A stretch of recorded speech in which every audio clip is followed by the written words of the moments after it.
Jalen freaking Green. He has arrived, and not a moment too soon. Welcome into the latest edition of the Sundress Dunks podcast. And this is Jalen Green's world, and we are all living in it. Preseason is over. The real season can finally begin. Are we seeing what could be the best backcourt in the league with Jalen Green and Devin Booker? We're about to find out. And we started to find out in that Clippers game. It was Jalen Green's first game as a Sun. We've been waiting all season. Is this guy broken like Bradley Beal? Is this guy ever going to play? And he came out and he showed us that he is the real deal with plays like this. Green, knifing its way to the basket. Welcome to Phoenix. Great stuff by Jalen Green. He had the second best debut for the Suns in terms of points after Charles Barkley. Charles had 37. Jalen had 29. He set a Suns franchise debut record with 6 threes in his first game.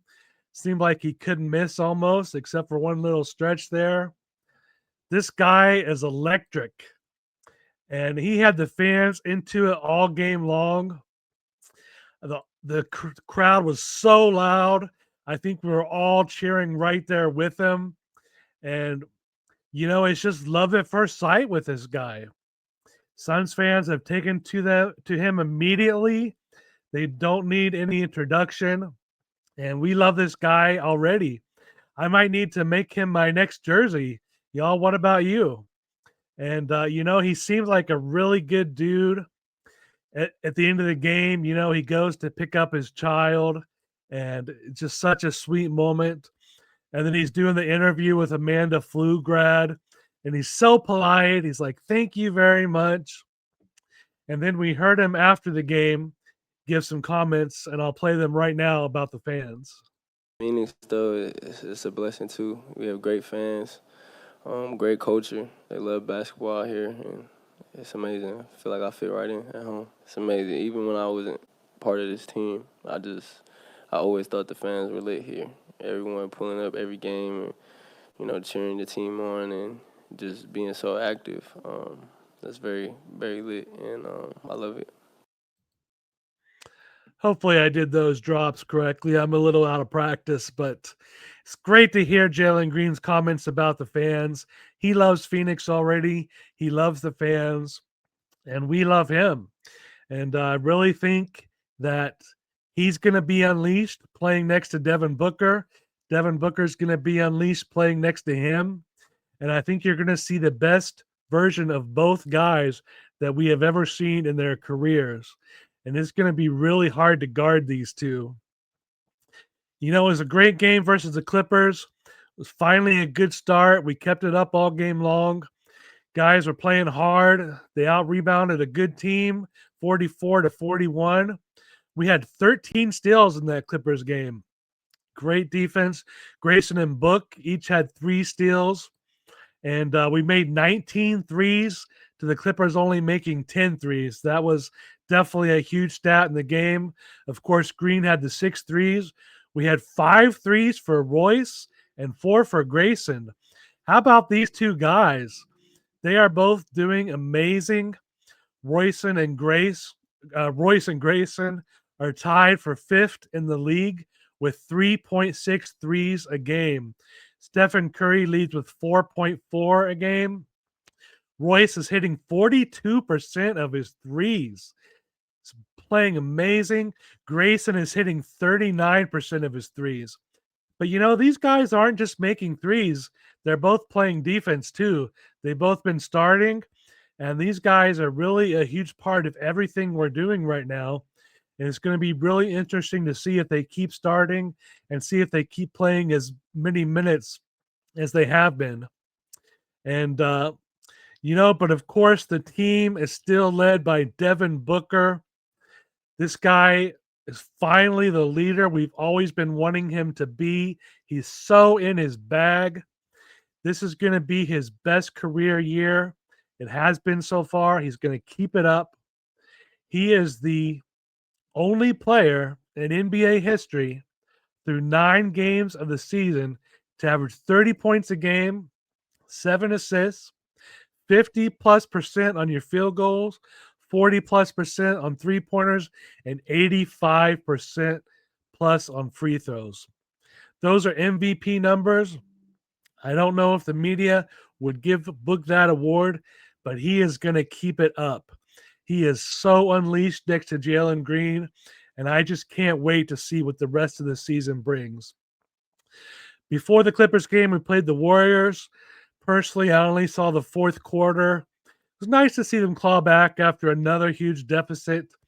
You know, Book went crazy with 38, but he really didn't have much help.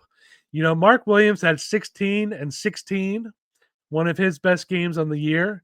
It's really great to see him playing so well. But we only made 12 out of 33 threes in that game, just did not shoot well. The Warriors made 19 3-pointers, as they often do, and we lost that one.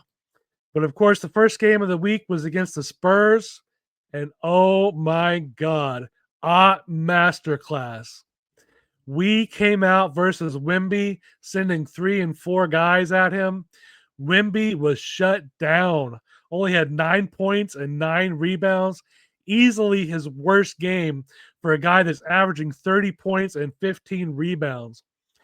It wasn't just Mark Williams. We were sitting a lot of small guys at him, and he didn't know what to do.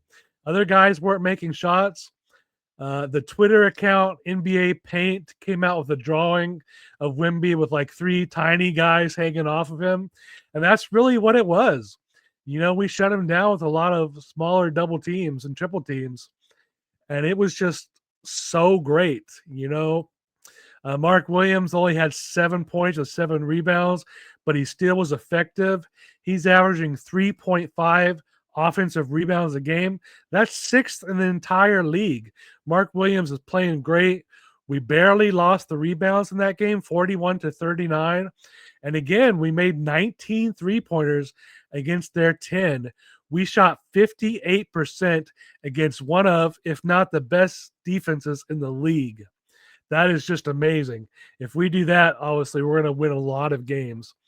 Book had 28 points and 13 assists, really spreading the ball around. He's now up to 7 assists a game. He's hovering around the top 10. And so, you know, we had a 2-1 week, really good week against 3 tough teams. If we can keep doing that, we're going to be in good shape. And now we've got Jalen Green back. So let's do a quick stock up and stock down report. Of course, the first stock up has to be Jalen Green. Just for playing, even his stock is up. But coming out and having 29 points in your first game, it's Jalen Green's world, man. This guy is amazing, and just cannot wait to see what happens the rest of the year. Second and third stock ups have to be Royce and Grayson. As we said, these guys are among the top guys in 3-pointers. They're starting. They're playing defense. You know, a lot of people think they were going to be on the trade block this year. Still could happen. We'll see. But if these guys are playing well and we're winning games and threatening to make the playoffs, then why would you trade them? Unless maybe you can get a true power forward, a little more size, maybe Jonathan Kuminga. But Royce and Grayson have been amazing so far, and we'll see if it can continue. So you got to go to the stock down. Of course, the first stock down has to be Oso Ighodaro. He's still averaging 20 minutes a game. He's doing nothing out there. He's just making terrible passes and getting a lot of fouls. And I don't know if this guy is going to keep playing. When is Kaman Malawach going to be ready? When is Jordan Ott going to trust him? I don't know. We need him because the other stock down is going to be the backup, Nick Richards. He's averaging a few minutes a game. He's doing nothing out there. He's making a lot of boneheaded plays, looking like a rookie out there, and it's just really terrible to see. The third and final stock down this week has to be Nigel Hayes-Davis. His minutes have gone down in each game this week. He started out against the Spurs playing 9 minutes. Then he only got 3 minutes against the Warriors and 1 minute against the Clippers. This guy is pretty much completely out of the rotation, and we'll keep watching that, but he just has not been good. And we'll see if Fleming can ever get in the game. But when Dylan Brooks gets back, which might even be tonight, Nigel is just not going to play. So where do we sit now? We are 4-5. We're 9th in the Western Conference. Jalen Green has been the true shot in the arm we needed. And, Jalen Green and Devin Booker backed up by Grayson and Colin. That might be the best backcourt in the league. And we'll see if they can keep playing as well as they've all been playing. And, how about our overall stats since Mark Williams started playing 25 minutes a game? We are 9th in defensive rating. We are 13th in offensive rating. And we are 7th in overall net rating. If that continues, the Suns are a sure play-in team and probably a playoff team. It's going to be really close from like 5 down to 10th in the Western Conference. And it's going to be really, 1 or 2 wins can get you in the playoffs or have you in the play-in. And so far, the Suns are looking like they might be knocking on that door. So let's do a quick preview of the week ahead. Of course, tonight we play the Clippers again. No Kawhi, but Harden will be back. And can we get a road win? We are 0-4 on the road this season.